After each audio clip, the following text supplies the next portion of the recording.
Shalom, selamat pagi Bapak, Ibu, saudara-saudaraku, serta anakku yang terkasih dalam Tuhan Yesus Kristus, serta jemaat GKJ Pekalongan yang mengikuti ibadah lewat online channel YouTube GKJ Pekalongan. Selamat datang, selamat beribadah di GKJ Pekalongan. Kembali kita akan mengikuti ibadah Minggu Paskah yang kedua, tanggal 27 April 2025, yang akan dilayankan oleh Saudari Analisia Puspitasari dengan tema mengikuti jejak Thomas, sanksi menjadi saksi. Sebelum kita memulai ibadah pada pagi hari ini, marilah kita sejenak mengambil saat hening. Saat hening dipersilahkan.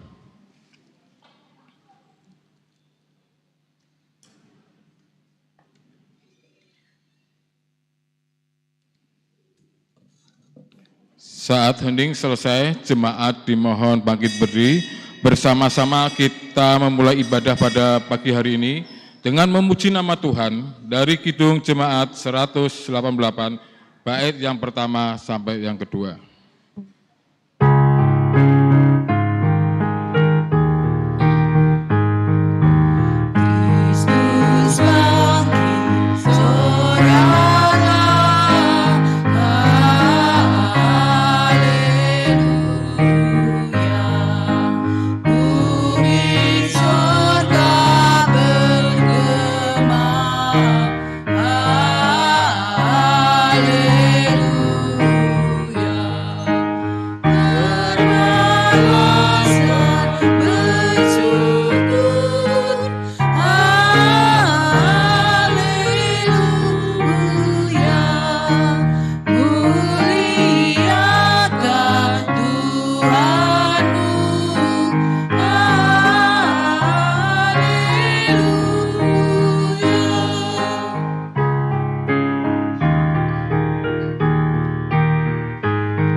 Ibadah Minggu Paskah kedua ini, kita khususkan dengan pengakuan bahwa pertolongan kita adalah dari Tuhan yang menjadikan langit, bumi, dan segala isinya, dan yang setia menepati janji keselamatan yang telah dinyatakannya.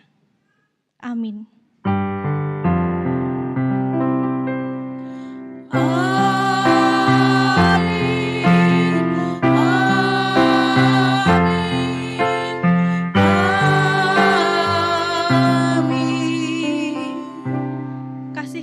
Tuhan Yesus Kristus ada pada saudara sekalian.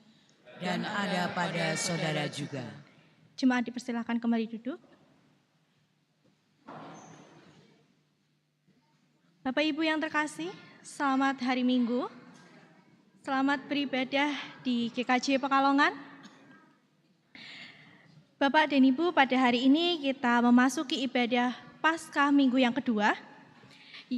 Setelah kita merayakan kebangkitan Kristus, kita kembali diajak untuk merenungkan bagaimana kebangkitan itu mengubah hidup para murid, termasuk Thomas. Ia yang awalnya ragu dan sangsi, akhirnya menjadi saksi iman yang teguh setelah mengalami perjumpaan pribadi dengan Yesus yang bangkit. Melalui tema pada hari ini, yaitu mengikuti jejak Thomas, sanksi menjadi saksi, kita pun diajak untuk merenungkan perjalanan iman kita.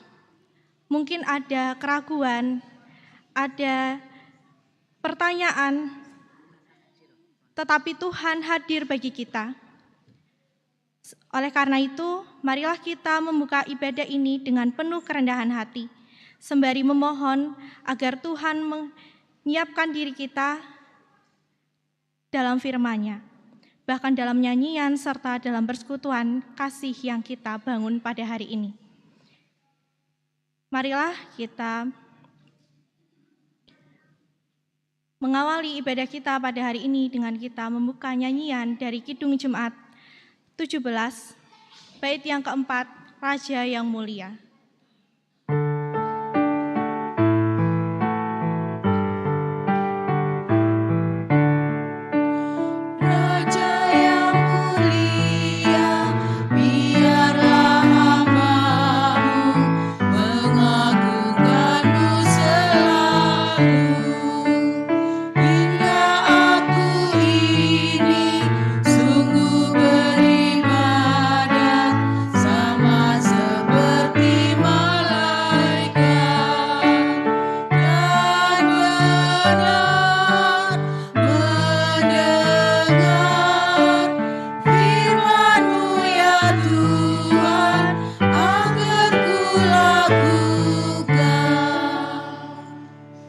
Jemaat yang dikasihi Tuhan, kita menyadari dalam kehidupan kita tentunya banyak sekali perbuatan kita atau pikiran kita yang tidak berkenan di hadapan Tuhan.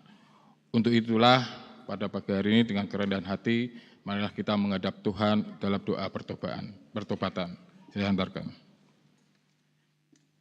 Ya Tuhan, kembali kami menghadap Engkau, Tuhan Yesus, Tuhan yang Maha Baik, Tuhan yang penuh kasih setia, dan Tuhan yang penuh pengampunan. Kami mengucap syukur Tuhan atas penyertaan-Mu di sepanjang hidup kami, di setiap tingkah laku kami Tuhan sampai saat ini Tuhan, di mana Engkau telah memberkati kami, di mana Engkau telah menyertai kami, sehingga kami boleh berharap untuk hidup sesuai dengan kehendak firman-Mu saja. Tuhan, kami juga mengucap syukur atas penyertaan-Mu pada pagi hari ini, di mana kami dari rumah sampai di gereja ini dalam rangka mengikuti ibadah bersekutu dengan-Mu. Engkau memberikan keselamatan Tuhan, sehingga kami dapat berkumpul di sini bersama-sama dengan saudara-saudara kami untuk memuji dan memuliakan nama-Mu. Tuhan, kami menyadari Tuhan, di setiap langkah kami, di setiap kehidupan kami yang lalu sampai saat ini Tuhan, kami mungkin hidup penuh dengan dosa. Kami mungkin hidup dengan perbuatan-perbuatan kami, tingkah laku kami, perkataan kami yang tidak berkenan di hadapan Engkau dan tidak berkenan di hadapan sesama kami. Untuk itulah Tuhan, kami hadir kepada Engkau untuk mohon pengampunan akan dosa-dosa kami Tuhan, sehingga kami boleh senantiasa hidup baru, hidup dengan damai sejahtera dan sukacita, dan dapat mengikuti apa yang Engkau firmankan pada kehidupan kami. Ya Tuhan, inilah doa pertobatan kami. Hanya di dalam nama Tuhan Yesus Kristus Sang Juru Selamat kami yang kekal. Amin. Bapak Ibu yang terkasih dalam Tuhan Yesus, marilah kita menyanyikan nyanyian pertobatan dari Kidung Jemaat 39, bait yang pertama. Ku beri belas kasihan walau tak layak hatiku, dan seterusnya.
Jemaat yang terkasih, saya undang bangkit berdiri, mari kita terima berita anugerah dari Tuhan. Setelah kita mengakui segala salah dan dosa kita, maka kita terimalah berita anugerah dari Tuhan yang terambil dari kitab Injil Yohanes pasal yang ke-20 ayat ke-29b. Injil Yohanes pasal 20 ayat 29b, demikianlah firman Tuhan. Berbahagialah mereka yang tidak melihat namun percaya. Demikianlah berita anugerah dari Tuhan. Marilah kita bersama-sama menyanyikan Kidung Jemaat sebagai respon kita atas berita anugerah yang kita terima pada hari ini. Kidung Jemaat 369a, bait yang pertama. Ya Yesusku berjanji.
Jemaat yang terkasih, sebelum kita memasuki firman Tuhan serta menenungkannya, marilah kita kembali menghadap Tuhan untuk menyiapkan hati kita untuk menyambut firman-Nya. Mari kita berdoa, saya hantarkan. Bapa yang Maha Kudus dan penuh kasih, kami menghadap ke hadirat-Mu dengan penuh kerinduan akan kebenaran-Mu. Terima kasih karena Engkau telah membawa kami sampai pada saat ini, saat di mana kami akan mendengarkan firman-Mu yang hidup. Kami percaya bahwa firman-Mu adalah pelita bagi kaki kami dan terang bagi jalan kami. Tuhan, kami memohon Roh Kudus-Mu hadir dan bekerja dalam hati kami masing-masing. Siapkan hati kami agar seperti tanah yang subur, siap menerima benih firman-Mu, bertumbuh dan menghasilkan buah dalam kehidupan kami. Tanggalkanlah segala kekhawatiran, kesombongan, dan gangguan yang dapat menghalangi kami untuk mengerti dan menerima firman-Mu dengan penuh kasih. Berikan kami kepekaan untuk menangkap suara-Mu di tengah kesibukan hidup kami. Kami juga berdoa untuk hamba-Mu yang akan menyampaikan firman Tuhan. Urapilah dia dengan kuasa dari Roh Kudus-Mu, agar setiap kata yang diucapkan bukan berasal dari hikmat manusia, tetapi dari hikmat surgawi yang menuntun kami kepada pertobatan dan pembaharuan hidup. Biarlah melalui firman-Mu, iman kami dikuatkan, pengharapan kami diperbaharui, dan kasih kami diteguhkan. Jadikan kami pelaku firman, bukan hanya pendengar saja. Dalam nama Tuhan Yesus Kristus, Sang Firman yang hidup, kami siap mendengarkan. Amin. Bapak Ibu yang terkasih, bacaan kita pada hari ini terambil dari kitab Injil Yohanes, pasal yang 20 ayat 19 sampai 31.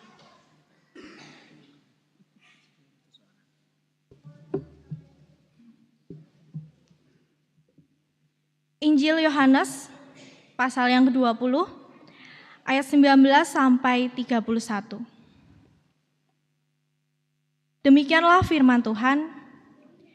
Ketika hari sudah malam, pada hari pertama minggu itu, dan murid-murid berada di suatu tempat dengan pintu-pintu terkunci, karena mereka takut kepada para pemuka Yahudi. Datanglah Yesus dan berdiri di tengah-tengah mereka, dan berkata, "Damai sejahtera bagi kamu."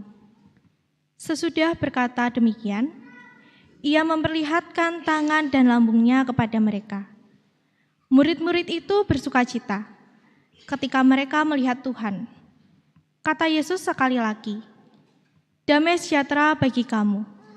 Sama seperti Bapa mengutus aku, sekarang aku juga mengutus kamu." Sesudah berkata demikian, ia menghembusi mereka dan berkata, "Terimalah Roh Kudus. Jikalau kamu mengampuni dosa orang, dosanya diampuni. Dan jikalau kamu menyatakan dosa orang tetap ada, dosanya tetap ada." Thomas, salah seorang dari ke-12 murid itu yang disebut Didimus, tidak ada bersama mereka ketika Yesus datang. Jadi, kata murid-murid yang lain itu kepadanya, "Kami telah melihat Tuhan." Namun, Thomas berkata kepada mereka, "Sebelum aku melihat bekas paku pada tangannya, dan sebelum aku menaruh jariku ke dalam bekas paku itu, serta menaruh tanganku ke lambungnya, sekali-kali aku tidak akan percaya." 8 hari kemudian, murid-murid Yesus berada kembali dalam rumah itu, dan Thomas bersama mereka.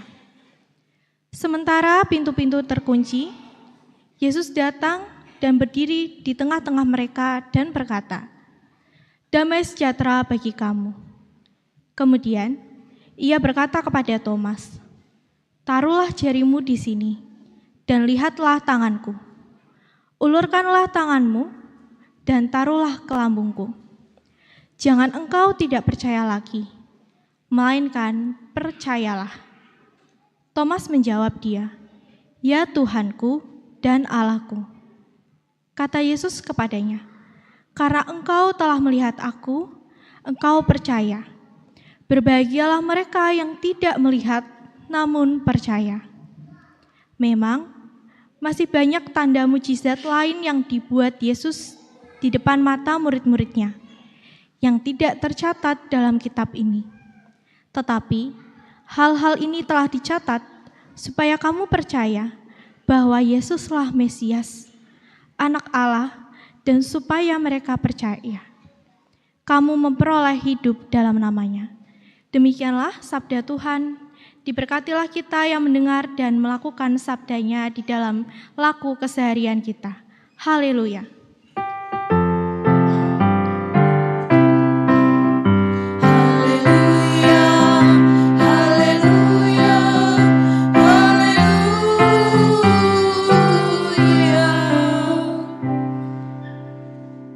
Shalom.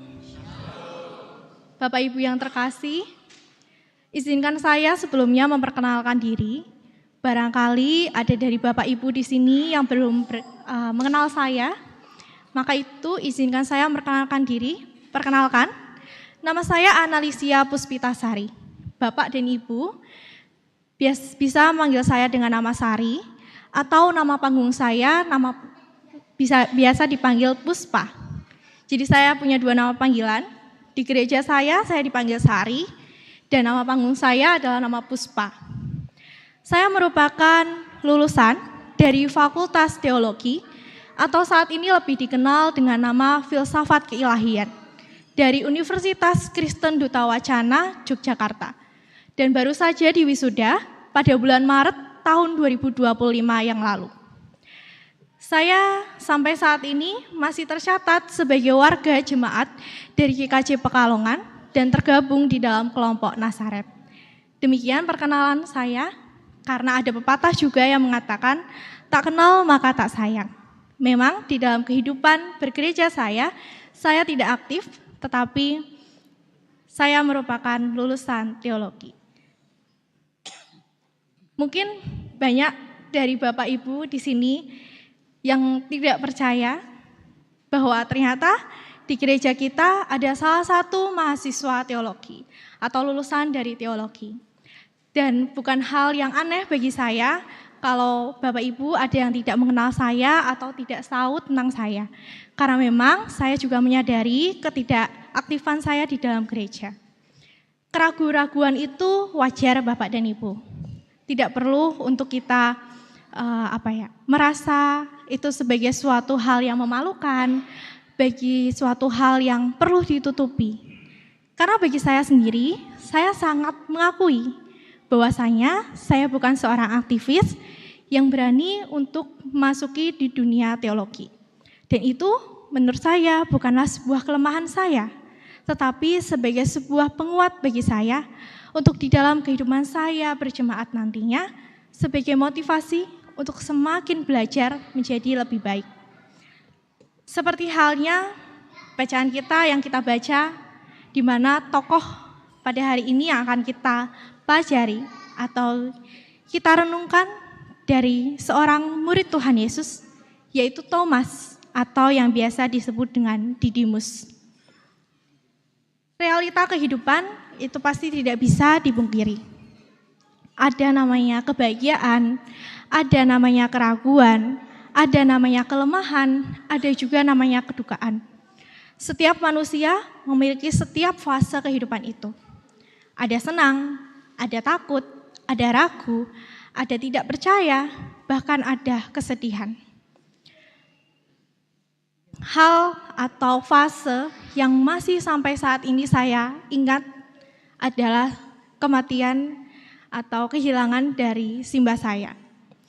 Simbah saya meninggal atau berpulang ketika kurang lebih di 2 tahun yang lalu, tepatnya di 3 hari suci masa Paskah, yaitu di hari Jumat Agung, di mana itu sebagai pukulan telak bagi saya, karena simbah saya merupakan salah satu orang yang tadinya sangat takut, sangat bisa dikatakan mungkin kurang menyetujui ketika saya memasuki dunia teologi. Karena jelas realita saat ini pendeta perempuan ataupun lulusan teologi seorang perempuan, terutama di GKJ, masih belum bisa diterima 100% untuk di beberapa wilayah.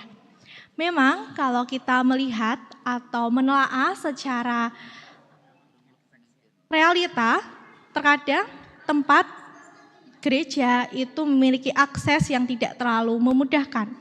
Maka itu banyak gereja yang masih belum terbuka dengan pendeta perempuan. Bukan karena mereka tidak bisa menerima, tetapi mungkin mereka menyayangi. Apalagi kalau perempuan kan masuk di medan-medan yang sulit juga menjadi ketakutan bagi warga jemaat maupun majelis. Dan itu hal yang normal, hal yang wajar sehingga tidak perlu untuk ditakutkan. Nah, kematian simbah saya itu adalah sebagai pukulan, sehingga bisa dikatakan saya tidak lulus juga tepat waktu Bapak Ibu. Saya mundur 1 semester karena betul-betul kehilangan simbah saya adalah sebagai pukulan, sehingga 1 semester itu saya sangat sedih, saya sangat berduka, saya tidak bisa untuk melanjutkan kuliah saya selama 1 semester.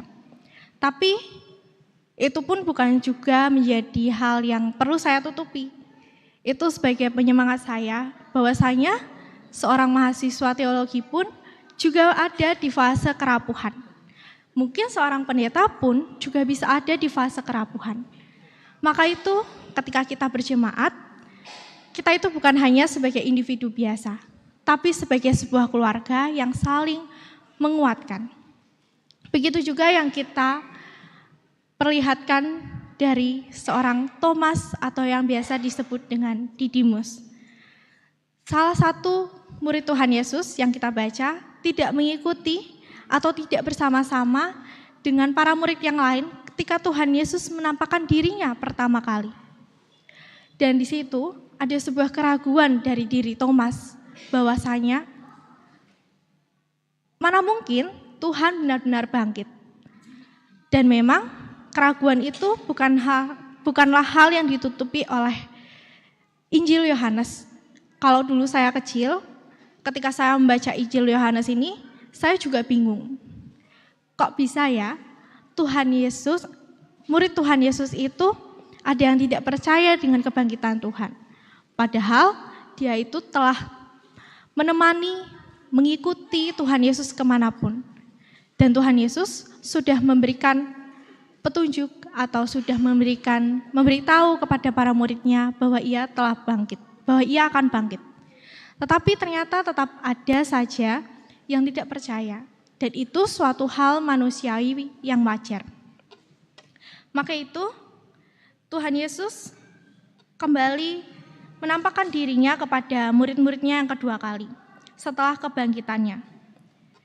Dan melalui peristiwa itu, Injil Yohanes menekankan beberapa tema penting, yaitu tentang damai sejahtera, tentang misi pengutusan, tentang penerimaan Roh Kudus, iman, dan pengakuan akan Yesus sebagai Tuhan. Namun, yang menjadi fokus kita hari ini adalah mengenai saksi, dan lalu kenapa Thomas yang menjadi sorotan dalam tema kali ini. Thomas adalah salah satu dari 12 murid Tuhan Yesus, yang juga sering disebut dengan Thomas yang ragu, karena ia tidak langsung percaya ketika saudara-saudara yang lain, teman-teman yang lain, mengatakan kepadanya bahwa Yesus telah bangkit dari kematian.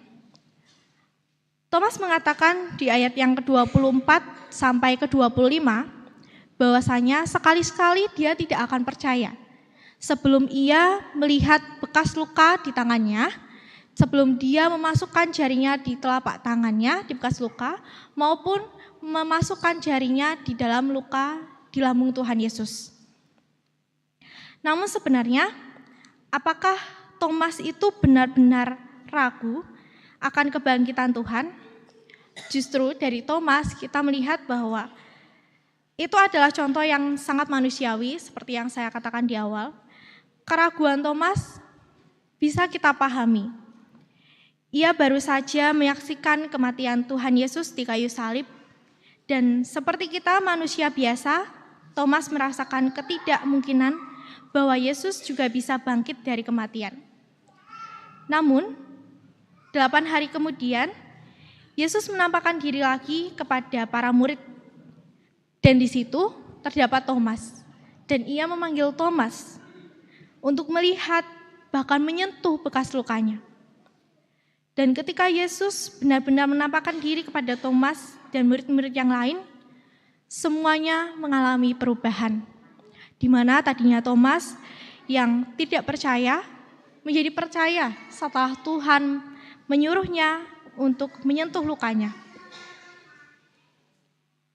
Di dalam Alkitab tidak tertulis secara spesifik apakah Thomas benar-benar menyentuh luka tersebut, tetapi ataukah hanya melihat.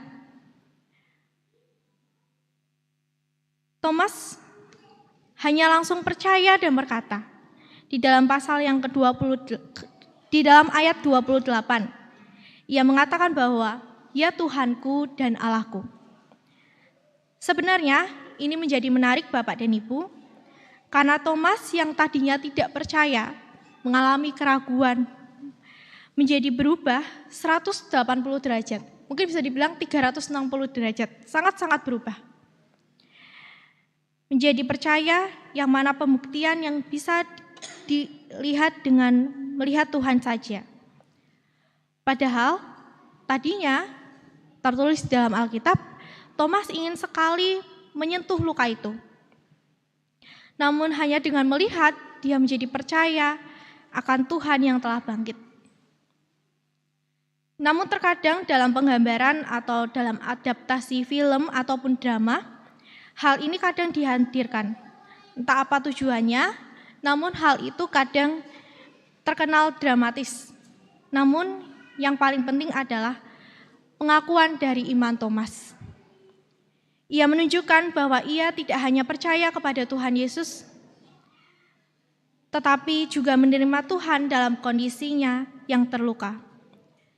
Dari sudut pandang teologi disabilitas, tubuh Yesus yang masih membawa bekas luka menjadi pengingat bahwa Tuhan memahami penderitaan manusia.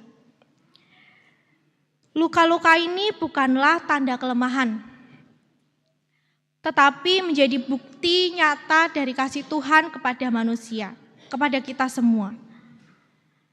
Menjadi bukti bahwa pengampunannya tiada terbatas. Thomas melihat luka itu dan ia tahu bahwa hubungan antara manusia dan Allah bisa dipulihkan melalui kasih yang penuh pengorbanan. Luka di tangannya dan lambung Tuhan Yesus adalah tanda cinta kasih-Nya kepada kita semua yang sangat besar. Karena penyaliban Tuhan Yesus itu adalah puncak dari kasih Tuhan yang betul-betul nyata. Saat Yesus menampakkan diri setelah kebangkitan, Dia tidak menyembunyikan luka-luka itu. Kalau kita berpikirkan, Tuhan kan maha segalanya. Pastinya kalau mau menampakkan diri, yang namanya Tuhan ya, bisa mengubah batu menjadi roti, bisa mengubah apapun menjadi hal yang baik, air menjadi anggur. Tetapi di dalam perikop ini justru yang kita lihat adalah Tuhan bukan hanya berdiri sebagai Tuhan saja, tetapi juga memposisikan diri sebagai seorang manusia. Memposisikan diri bahwa Dia juga ada berada di tengah-tengah kita.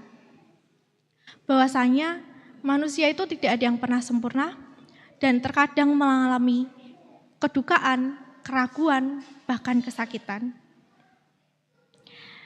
Dan itu hal yang ditunjukkan pada Tuhan bahwa luka itu adalah bukti nyata. Dia ingin menunjukkan betul-betul bahwa Ia telah mati, bahwa Ia telah bangkit. Dan itu adalah tanda penderitaan, tetapi juga sebuah tanda kemenangan serta kasih dari Tuhan Yesus Kristus. Ketika Thomas atau yang biasa disebut dengan Didimus meragukan kabar kebangkitan Yesus, ia berkata bahwa ia tidak akan percaya sebelum melihat dan menyentuh luka itu. Tapi saat Tuhan Yesus menampakkan dirinya yang kedua kali, Thomas tidak perlu lagi menyentuh apapun. Kehadiran Tuhan Yesus yang masih membawa luka sudah menjadi hal yang cukup bagi Thomas, membuat ia menjadi percaya bahwa Tuhan betul-betul bangkit. Bahkan ia langsung berseru, "Ya Tuhanku, Allahku."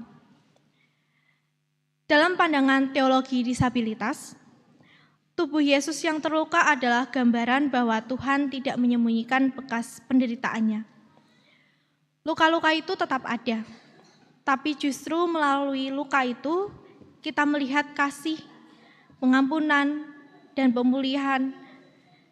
Dan Thomas tidak hanya mengikuti Tuhan Yesus saja.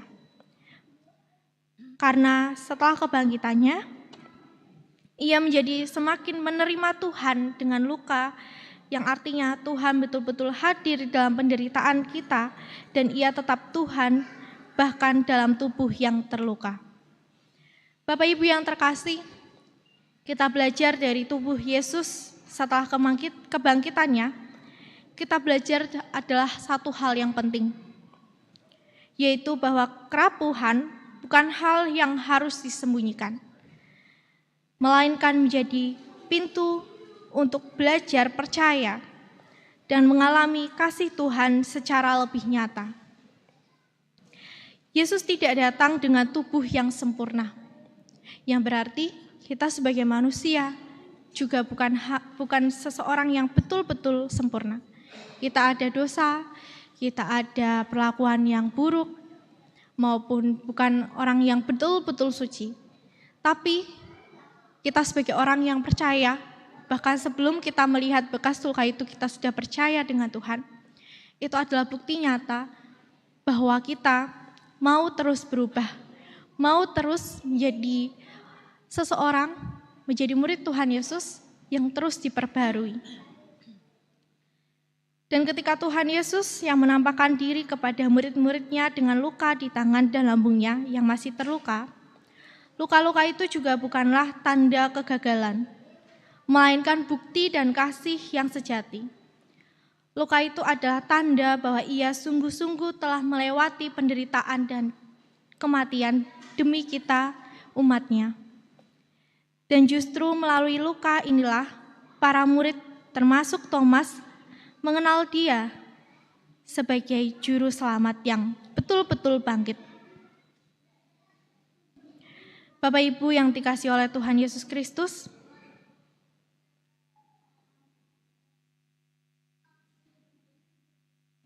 Bapak Ibu yang dikasihi oleh Tuhan Yesus Kristus, kita belajar dari Thomas, salah seorang murid Tuhan Yesus, yang dimana dia awalnya sangat ragu.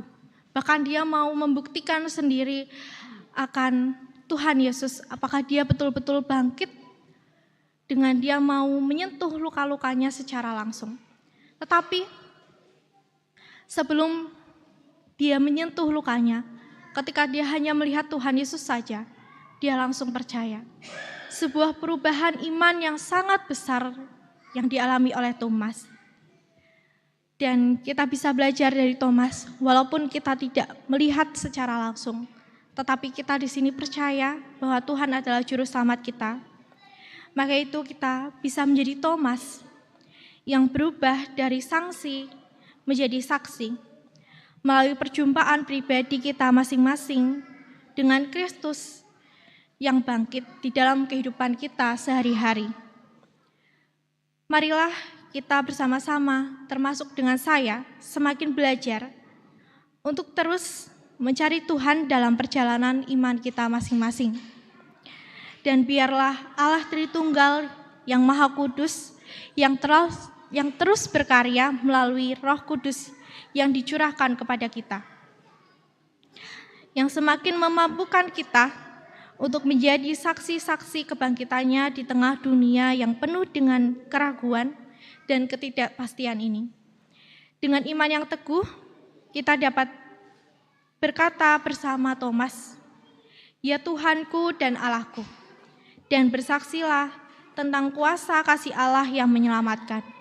Kiranya kita semua, termasuk saya, semakin dimampukan oleh Tuhan untuk terus menjadi saksi akan kebangkitan dan kasih cintanya. Amin. Bapak Ibu yang terkasih, mari kita masuki saat hening.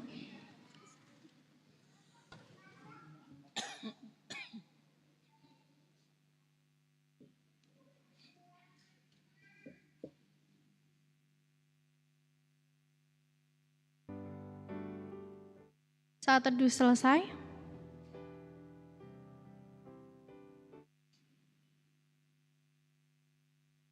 Jemaat yang terkasih, kami undang untuk berdiri. Bersama dengan jemaat Tuhan di segala zaman dan di segala tempat, kita akan bersama-sama memperbarui pengakuan iman kita dengan bersama-sama mengucapkan pengakuan iman rasuli yang demikian. Aku percaya kepada Allah, Bapa yang Maha Kuasa, Khalik langit dan bumi, dan kepada Yesus Kristus, anaknya yang tunggal Tuhan kita, yang dikandung daripada Roh Kudus, lahir dari anak darah Maria, yang menderita di bawah pemerintahan Pontius Pilatus, disalibkan, mati dan dikuburkan, turun ke dalam kerajaan maut. Pada hari yang ketiga, bangkit pula dari antara orang mati, naik surga, duduk di sebelah kanan Allah, Bapa yang Maha Kuasa, dan akan datang dari sana untuk menghakimi orang yang hidup dan yang mati. Aku percaya kepada Roh Kudus, Gereja yang kudus dan am, persekutuan orang kudus, pengampunan dosa, kebangkitan daging, dan hidup yang kekal. Jemaat dipersilahkan duduk kembali. Marilah kita kembali menghadap Tuhan, kita haturkan doa syafaat kita, saya hantarkan. Bapa yang Maha Kasih, yang kami sembah di dalam nama-Mu Tuhan Yesus Kristus, kami kembali menghadap kehadirat-Mu Tuhan. Kami sangat mengucapkan syukur atas berkat kasih karunia-Mu, berkat kemurahan-Mu Tuhan di dalam setiap kehidupan kami masing-masing. Tuhan, pada hari ini kami belajar dari salah seorang murid-Mu, yaitu Thomas, atau yang disebut dengan Didimus. Kami belajar Tuhan, bahwasanya kerapuhan, keraguan-raguan, kelemahan kami di dalam setiap kehidupan kami bukanlah menjadi sebuah hal yang memalukan, bukanlah menjadi hal yang perlu kami tutupi, tapi justru itu mungkin menjadi penguat bagi kami, itu justru mungkin yang menghantarkan kami Tuhan untuk semakin dekat dengan Engkau. Seperti Thomas Tuhan, yang awalnya ragu, yang awalnya tidak percaya bahwa Engkau adalah Tuhan yang betul-betul bangkit.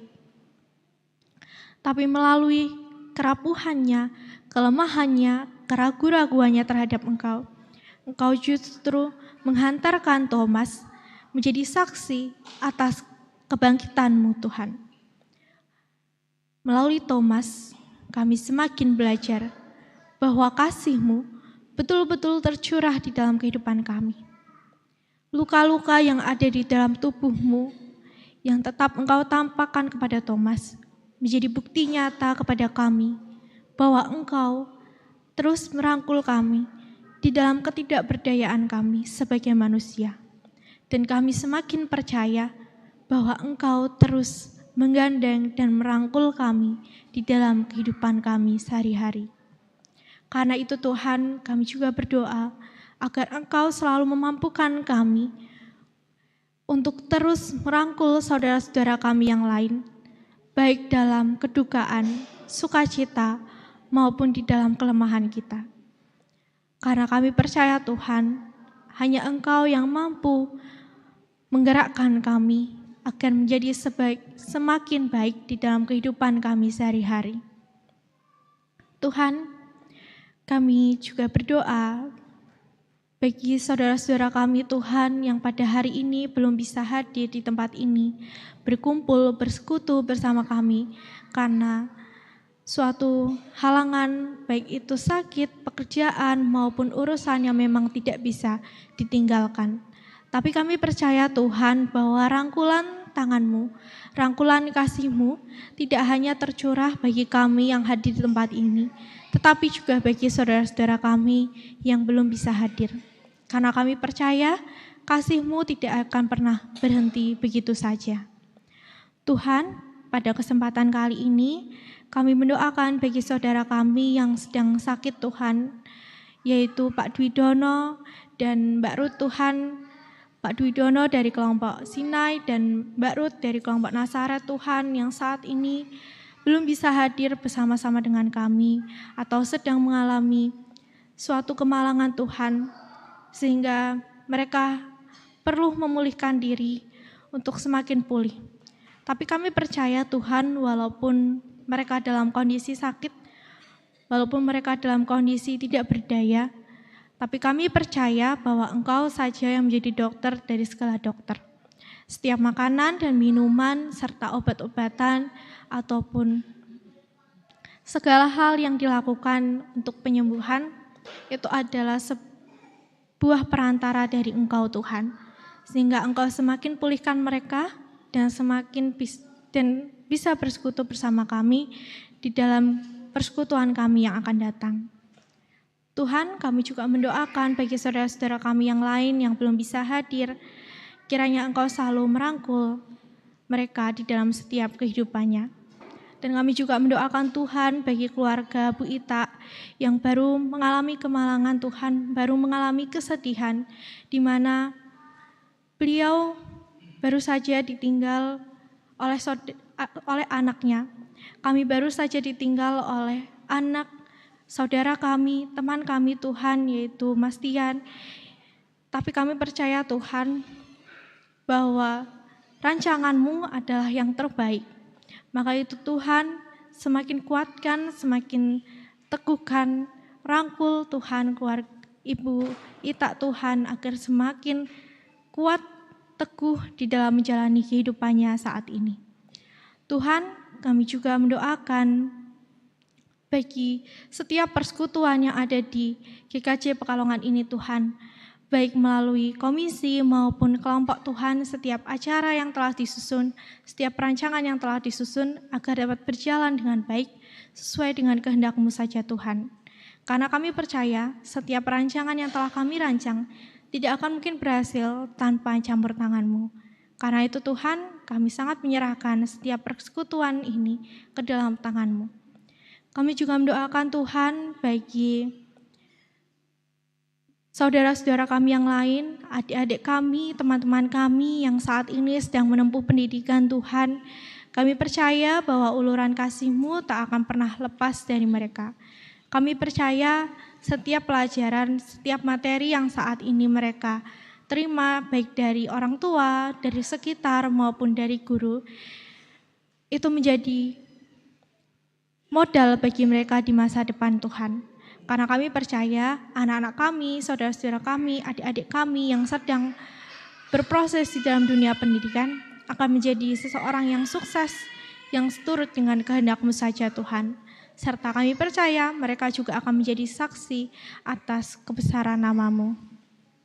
Tuhan, kami juga mendoakan bagi orang tua kami yang saat ini sedang bekerja, yang sedang melakukan pekerjaannya Tuhan dimanapun mereka bekerja, dalam instansi apapun. Kami percaya Tuhan bahwa setiap pekerjaan yang mereka lakukan adalah pekerjaan yang baik, yang seturut juga dengan kehendak-Mu di dalam kehidupan mereka. Dan kiranya lancarkan setiap pekerjaan mereka, lancarkan setiap urusan mereka di dalam pekerjaan, sehingga buah yang mereka hasilkan menjadi sebuah berkat baik bagi gereja-Mu ini maupun bagi keluarga mereka. Tuhan, kami juga mendoakan bagi para simbah kami Tuhan, Komisi Adiuswa yang saat ini telah memasuki usia lanjut Tuhan. Kami percaya walaupun di usia lanjut mereka, Engkau tetap terus mengurapi, Engkau terus memberikan curahan Roh Kudus-Mu, Engkau terus menggunakan mereka Tuhan di dalam setiap kehidupan mereka, di dalam setiap kekurangan mereka, bahkan kelebihan mereka Tuhan. Karena kami yakin dan percaya kasih-Mu selalu ada bagi para simbah, kakek dan nenek kami Tuhan. Dan Tuhan, kami sangat berterima kasih atas kasih-Mu yang selalu tercurah di dalam kehidupan kami. Tuhan, inilah doa syafaat kami yang kami panjatkan di dalam nama-Mu. Di dalam doa kami yang singkat ini Tuhan, masih terdapat kesalahan dan dosa, baik dalam pikiran kami, dalam perkataan kami, maupun dalam tingkah laku kami Tuhan, di dalam kehidupan kami sehari-hari. Tapi kami sangat percaya Tuhan bahwa kasih-Mu akan terus memampukan kami untuk menjadi seorang yang lebih baik, seturut dengan kehendak-Mu saja Tuhan. Tuhan, inilah doa syafaat kami yang kami panjatkan di dalam nama-Mu Tuhan Yesus Kristus. Amin.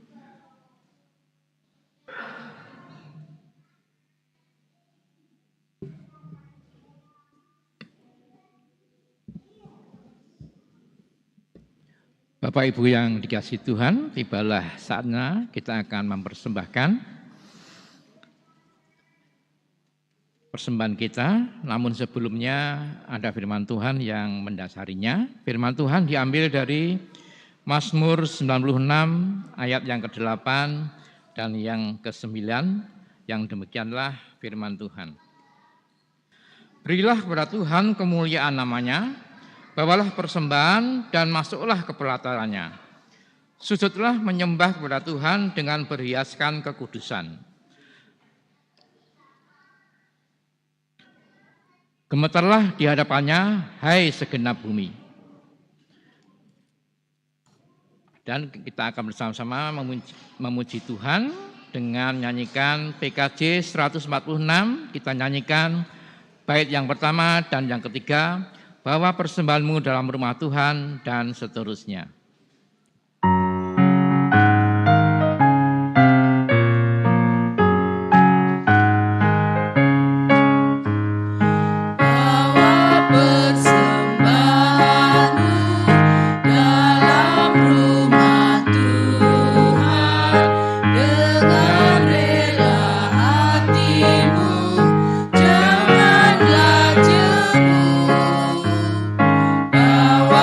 Bersembah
Bapak, Ibu, dimohon untuk berdiri. Kita akan menaikkan doa syukur dan doa Bapa kami. Bapa yang di surga, mengucap syukur Tuhan, kehadirat-Mu yang kudus, atas penyertaan Tuhan dalam hidup kami, dan juga Engkau telah memberkati hidup kami sepanjang hari ini, dan ada damai sejahtera yang luar biasa Tuhan. Setelah kami mendengar firman-Mu yang telah disampaikan oleh Mbak Sari tadi, semoga pengharapan selalu ada dalam hidup kami ini. Dan kami berdoa Tuhan untuk orang-orang yang Tuhan percayakan dalam mengelola keuangan ini Tuhan, agar senantiasa mereka takut akan Tuhan dan kerja dengan sungguh-sungguh melayani Tuhan dengan segenap hati, dan kehidupan bergereja kami menjadi suatu hal yang penuh dengan pengharapan dan penuh dengan sukacita yang luar biasa. Ajar Tuhan dalam kehidupan kami ini untuk mencukupkan diri dalam segala hal, dan ajar kami Tuhan untuk mengucap syukur dalam segala hal, baik yang menjadi kesukaan atau menjadi hal yang menyakitkan bagi kami. Semoga di dalam nama Tuhan kami diberikan kekuatan seperti yang Tuhan ajarkan dalam doa Bapa kami.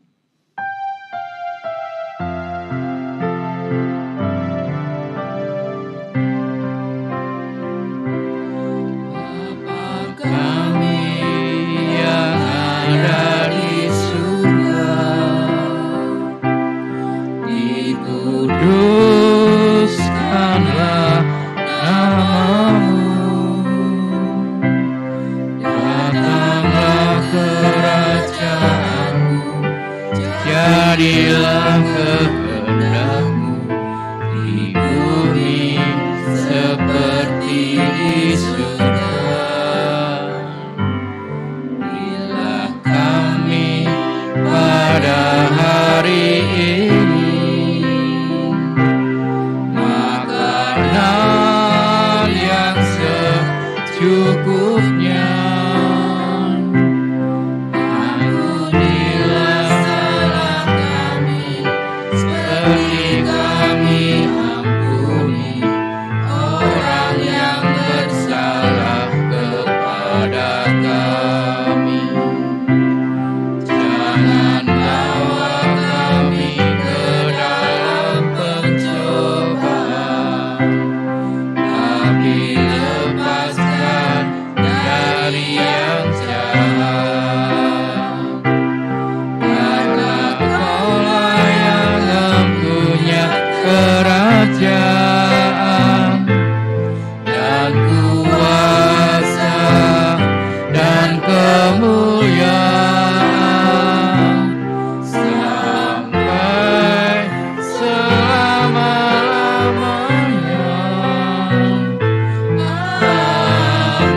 Kita nyanyikan nyanyian pengutusan dari Kidung Jemaat 340.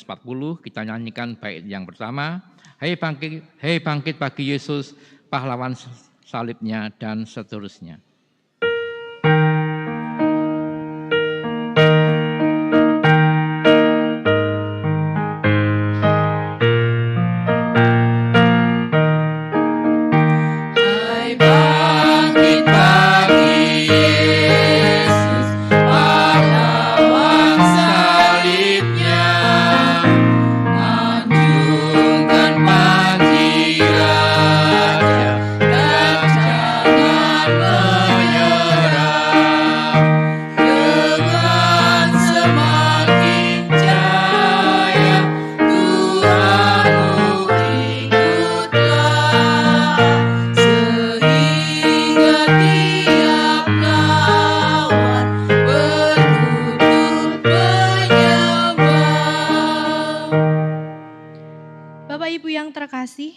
Ibadah minggu kita pada hari ini telah selesai. Marilah kita pulang dan kembali dalam kehidupan nyata kita, di dalam kehidupan kita masing-masing. Dan kiranya kita mampu menjadi seperti Thomas yang menjadi saksi akan kebangkitan Tuhan Yesus. Marilah kita bersama-sama terima berkat dari Tuhan. Kiranya anugerah Tuhan Yesus Kristus, kasih Allah Bapa, dan persekutuan Roh Kudus menyertai kita kini dan selamanya. Amin.